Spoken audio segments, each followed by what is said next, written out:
स्वागत है आप सभी का आपके अपने YouTube चैनल एग्जाम वॉरियर्स में। आज के वीडियो में बात करेंगे ग्राम विकास अधिकारी भर्ती परीक्षा में जो आंसर की जारी हुई है उसमें किन किन क्वेश्चन पर आपको ऑब्जेक्शन लगाना है, इसके बारे में हम बात करेंगे। मैं आपको वो क्वेश्चन भी बताऊंगा जिन पर आपको ऑब्जेक्शन ज़रूर लगाने हैं और ये आपके 100% सही होंगे। सबसे बड़ी बात यह है और सबसे पहली बात तो यही है कि पेपर जो है रद्द होना चाहिए, क्योंकि पेपर लीक हुआ है और 100% जो है ये पेपर लीक हुआ है। और जहाँ तक ये जानकारी प्राप्त हो रही है लगभग जो है आपके 500 व्यक्तियों तक ये पेपर पहुँचा है। यानी कि इतने आप मान के चलिए कि जितनी टोटल पोस्ट है उसका 10% तो पेपर लीक हुआ है। ठीक है, ये तो हुई बात पेपर लीक की। अब हम बात कर लेते हैं जो आंसर की जारी हुई है। बोर्ड ने बड़ी जल्दी आंसर की जारी की है। 9 तारीख को पेपर हुआ था और 13 तारीख को इसके आंसर की जारी कर दी गई है। अब ऐसा इतनी जल्दी क्यों हुई है ये सब आप जानते हैं, क्योंकि हाईकोर्ट एलडीसी में भी ऐसा ही हुआ था। एग्जाम के अगले दिन ही आंसर की जारी कर दी गई थी। वो अलग बात है कि जो पेपर था वो रद्द कर दिया गया था, तो हो सकता है इसका पेपर भी रद्द हो जाए। लेकिन हमें बोर्ड के भरोसे नहीं रहना है कि बोर्ड पेपर रद्द करेगा। हमें तो ऑब्जेक्शन ज़रूर लगाने हैं और वे अभ्यर्थी जो कि लगभग कट ऑफ के आसपास हैं उन्हें तो ऑब्जेक्शन ज़रूर लगाना है, क्योंकि यहाँ पर जिनके भी कट ऑफ से 10 से 12 नंबर कम है उनके लिए यहाँ पर ऑब्जेक्शन लगाना बहुत ही ज़रूरी है। क्योंकि बोर्ड के द्वारा लगभग 7 से 8 क्वेश्चन में यहाँ पर गलत ऑप्शन दिए गए, यानी कि गलत आंसर की निकाली गई है इन 7 से 8 क्वेश्चन की। 7 से 8 क्वेश्चन का मतलब क्या होते हैं आप सभी जानते हैं कि 8 क्वेश्चन अगर किसी व्यक्ति ने किए हैं और उसके सारे सही हैं, ये आठों के आठों क्वेश्चन, तो उसके पहले तो बात 10 नंबर उसके वैसे कम हो गए, क्योंकि उन्हें गलत मान लिया गया है।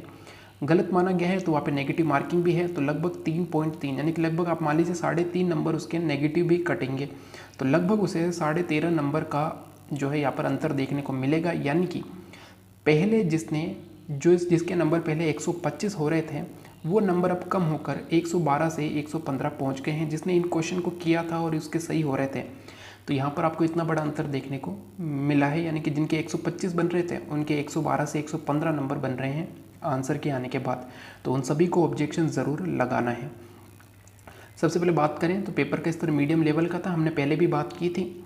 यहाँ पे जो मास्टर पेपर था उसमें 6 प्रश्नों पर आपत्ति आप लगा सकते हैं। यहाँ पर उनके नंबर दिए गए हैं। क्वेश्चन नंबर 3, क्वेश्चन नंबर 21 जो कि हिंदी के हैं, क्वेश्चन नंबर 30 इंग्लिश का है, क्वेश्चन नंबर 43 आप सभी जानते हैं मैथ्स का क्वेश्चन है जो कि डिलीट होना बनता है, क्वेश्चन नंबर 113 और 122 जो है जीके से संबंधित क्वेश्चन है। ठीक है, जो 3 और 21 है। अब बड़ी बात यह आती है कि ऑब्जेक्शन लगा तो देंगे लेकिन ऑथेंटिक प्रूफ कहाँ से लाना है। तो जो हिंदी के क्वेश्चन है 3 नंबर और 21 नंबर, इसके लिए आप जो एनसीईआरटी के हिंदी व्याकरण की पुस्तक आती है कक्षा 8, 9, 10, 11, 12 जो भी आपके पास हो उसमें आपको ये ज़रूर मिल जाएंगे। तो क्वेश्चन नंबर 3 और क्वेश्चन नंबर 21 के आप ऑब्जेक्शन लगा सकते हैं।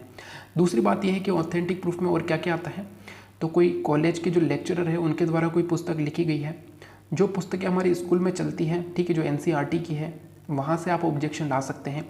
इंग्लिश में आप जो डिक्शनरी है, ठीक है, जो डिक्शनरी आप यूज़ में लेते हैं वहाँ से भी आप उसकी प्रूफ दे सकते हैं ऑथेंटिक प्रूफ में। मैथ्स का देखना पड़ेगा कि मैथ्स का ऑथेंटिक प्रूफ आप कहाँ से लाते हैं, क्योंकि यहाँ पर आपको सेम टू सेम क्वेश्चन तो देखने को नहीं मिलेगा। हो सकता है कहीं पर आपको दिख जाए तो बहुत बड़ी बात होगी, वो आप और भी सभी को प्रोवाइड करवा दीजिएगा ताकि सभी का फ़ायदा हो सके। क्वेश्चन नंबर 113 और 122 जो कि राजस्थान जीके या उससे संबंधित जो क्वेश्चन है, 2 क्वेश्चन है राजस्थान जीके से संबंधित है। एक तो वो रेबारी जाति का क्वेश्चन है, ठीक है, और एक क्वेश्चन इंदिरा गांधी नहर का है। वो आपको कहाँ से मिलेगा, तो राजस्थान इतिहास की जो पुस्तक आती है जो एनसीईआरटी में चलती है राजस्थानी इतिहास की, वो उस पुस्तक में आपको इसका आंसर मिल सकता है। इसके अलावा जो भी मैंने आपको बताया, कोई कॉलेज के लेक्चरर जो कि इतिहास के बारे में लिखते हैं, जिनकी इतिहास की पुस्तक है, वहाँ से भी आप जो है इसके ऑथेंटिक प्रूफ प्राप्त कर सकते हैं। ठीक है, तो ये ऑथेंटिक प्रूफ आपको प्राप्त कर लेने हैं आने वाले 2 से 3 दिनों में और इनके ऑब्जेक्शन ज़रूर लगाने हैं। मैंने आपको बता दिया है कि कितने नंबर का आपको अंतर देखने को मिल रहा है। ठीक है, पहली बात तो ये थी कि पेपर लीक हुआ था तो पहले से ही जो बच्चों का थोड़ा मनोबल कम हो गया था जो कैंडिडेट थे। ऊपर से बोर्ड ने 7 से 8 क्वेश्चन गलत कर दिए हैं और आंसर की में, तो और उनको भारी नुकसान हुआ है। ठीक है, तो यहाँ पर सबसे बड़ी बात यह है कि ऑब्जेक्शन तो ज़रूर लगाना है। जितने ज़्यादा से ज़्यादा ऑब्जेक्शन लगेंगे उतना फ़ायदा होगा।